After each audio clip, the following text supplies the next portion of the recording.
धरती पर बैकुंठ धाम कहे जाने वाले भगवान बद्री विशाल के अभिषेक के लिए टिहरी सांसद माला राज्य लक्ष्मी शाह की अगुवाई में नरेंद्रनगर की 70 से अधिक सुहागिन महिलाओं ने व्रत रखकर पीले वस्त्र धारण कर मूसलोकली और सिलबट्टे से तिल का तेल पिरोया। इस पवित्र प्रक्रिया में तिल के तेल में विशेष जड़ी बूटियां डाली गई और इस खास बर्तन में तेज आंच पर पकाया गया।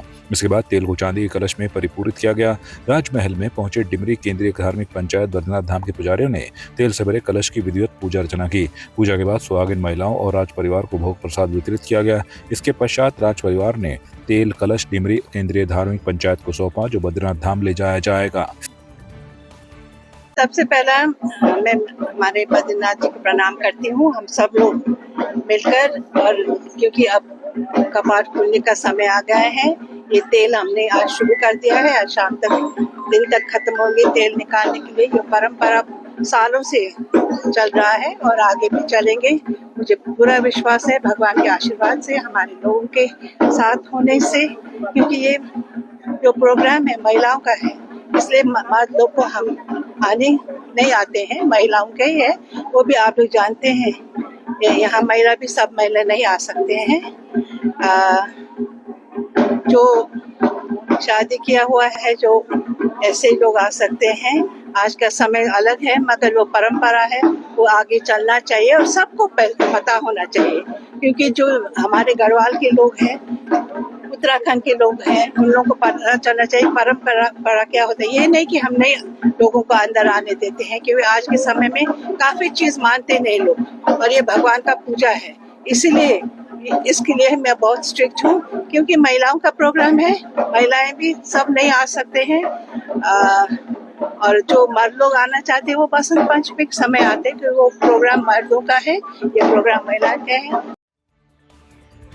पारिवारिक कार्यक्रम में दिल्ली गए हल्दूचौड़ के प्रसिद्ध सराफा व्यवसायी की गैर मौजूदगी में घर में घुसकर चोरों ने 30 लाख रुपए से भी अधिक के सोने के जेवरात और 4.5 लाख रुपए नकदी चोरी कर ली। घटना के बाद से सुनार बदहवास हालत में है। घटना की सूचना के मौके पर पहुंची पुलिस क्षेत्राधिकारी लाल कुमार, दीपशिखा अग्रवाल और कोतवाली के प्रभारी निरीक्षक दिनेश फरत्याल ने घटना की छानबीन कर सीसीटीवी फुटेज खंगालने शुरू कर दिए हैं।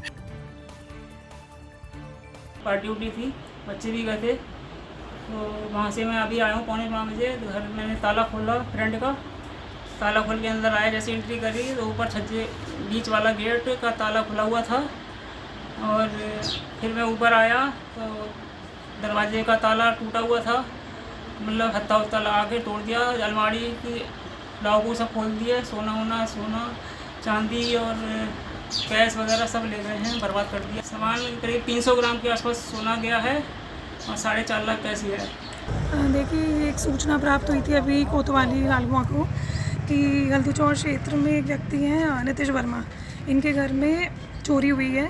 तो अभी यहाँ पे हम लोग घटनास्थल पे आए हैं, यहाँ पे पूछताछ करी है, तो पता चला है कि ये संडे को यहाँ से दिल्ली चले गए थे और 2 दिन से घर बंद था। अभी आज ही पहुँचे हैं, तो आज आके इन्होंने देखा तो इनके जो बाहर का ताला तो बंद था, अंदर लॉकर टूटा हुआ है। इनके द्वारा बताया गया कि लगभग 25 तोला और 4-4.5 लाख रुपए नकद चोरी हुए हैं। तो इनके द्वारा अभी लिखित तहरीर दी जा रही है, इस पर अग्रिम कार्रवाई की जाएगी। हाँ बिल्कुल, इसमें हमारे द्वारा ऑलरेडी कैमरा देखने शुरू कर दिए गए हैं। टीम इसमें प्रॉपर गठित करी जाएगी और जल्द से जल्द इसका खुलासा किया जाएगा। विकासखंड कोट के नगर पालिका देवप्रयाग के अंतर्गत आने वाले वार्ड नंबर 4 बाहा बाजार में नगर पालिका के गौशाला निर्माण के चलते बच्चों के पार्क को क्षति पहुंचाने का मामला सामने आया है। प्राप्त जानकारी के अनुसार निर्माण कार्य के चलते मालवा और बड़े बोल्डर गिरने से पार्क में लगी लाखों कीमत की विभिन्न खेलों के सामान को क्षति पहुंची है। बच्चों के पार्क को क्षति पहुंचने पर स्थानीय लोगों ने इस पर नाराजगी जाहिर की है और पालिका प्रशासन से संबंधित ठेकेदार पर कार्रवाई की मांग की। वहीं मामले में नगर पालिका देवप्रयाग के अधिशासी अधिकारी राहुल सिंह का कहना है कि संबंध में संबंधित ठेकेदार को नोटिस दे दिया गया है। ये नगर पालिका के गौशाला बन रहा है जी, और ये ठेकेदार जी राकेश थपलियाल, और ये नगर पालिका का काम हो रहा है। और इसमें जो बच्चों का खिलौना था, इसमें 4 पीस, 3 तो दिख रहा है, एक वो पत्थर में दब गया। यही है जी। अब ये तो अब हमारे को तो क्या पता, अब उन्होंने बोला भी नहीं। अब जब मशीन चले तो नगर पालिका ने बोलना चाहिए कि पहले इसको निकालना चाहिए। अब हमें तो क्या बोल सकते हैं। तो अभी तो नहीं है, बच्चे नहीं आ रखे। ये हो गया है 6-7 महीना हो गया। वो सब इनका जो यहाँ खुदाई चली और वो पत्थर निकला है, उस पत्थर के नीचे कुछ तो टूट गई और कुछ दबी हुई है। तो लगभग 4 से 5 के करीब मशीनें थी।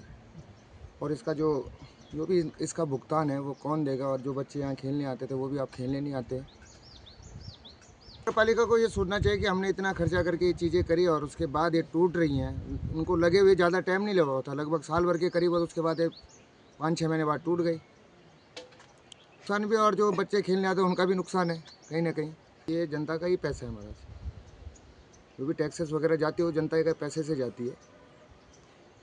गौशाला बहुत अच्छी चीज़ है, बना दी अच्छी चीज़। आप ये जो बोल्टर देख रहे हैं इनको आप दूसरी जगह शिफ्ट कर सकते थे ट्रकों में डाल के, कोई ज़रूरी नहीं था कि बच्चों की चीज़ें तोड़ के आप अपना कार्य करते रहें। बस यही कहना है। लगभग यहाँ पे ऐसी प्लेन जगह नहीं थी, इसको जगह को प्लेन किया गया और उसके बाद ये मशीनें लगी, तो लगभग 5 से 7 लाख का ये टेंडर रहा होगा।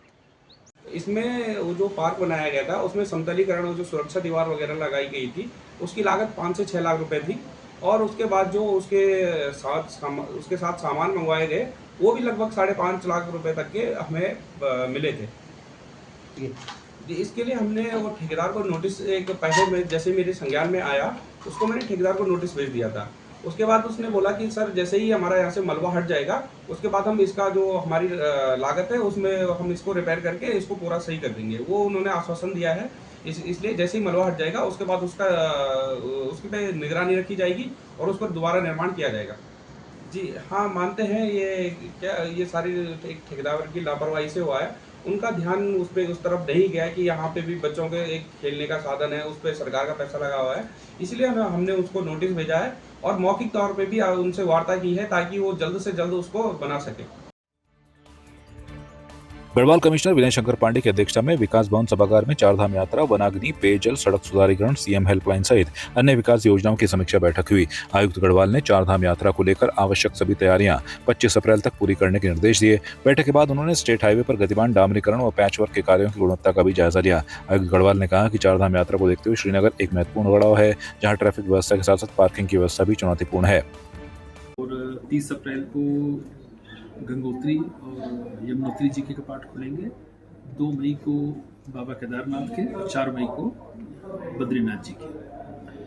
पौड़ी आपको पता है कि ये बड़ा ही एक महत्वपूर्ण एक डेस्टिनेशन है जहाँ से होकर सारी हमारी यात्राएं पास होती हैं, इसलिए इस मामले में बड़ा ही सेंसिटिव जिला भी है और पूरा NH ही से होकर गुजरता है। तो उसकी हम लोगों ने एक पहले जिलाधिकारी से पूरी जानकारी ली और उन्होंने काफ़ी अच्छी तैयारियां कर रखी हैं। मुख्य रूप से जो तैयारियां इसमें होती हैं कि हमारी रोड जो भी गुजर रही है वो रोड कैसी है, हमारे क्रैश बैरियर्स वगैरह, पैराफिट्स वगैरह ठीक हैं कि नहीं है, पुलिस का क्या प्रबंध है। जैसे पौड़ी डिस्ट्रिक्ट में 3 जोन और 10 या 11 सेक्टर शायद इन्होंने बनाए हैं। यहाँ पर हर 10 किलोमीटर पर एक सेक्टर की व्यवस्था की गई है, जहाँ पर 24/7 की बेसिस पर हमारे पुलिस और मजिस्ट्रेट्स तैनात रहेंगे। यात्रियों की सुविधा का विशेष ध्यान रखने के लिए ये निर्देश माननीय मुख्यमंत्री जी की तरफ से दिए गए थे, तो उसकी भी व्यवस्था इन्होंने की है। आपकी इस पर क्या राय है, हमें कमेंट कर जरूर बताएं। इसके साथ ही आप हमारे YouTube चैनल को सब्सक्राइब कीजिए। आप हमें Facebook, Instagram, Twitter पर फॉलो भी कर सकते हैं और संवाद 365 के साथ एक क्लिक में जुड़ने के लिए डाउनलोड कीजिए संवाद 365 ऐप।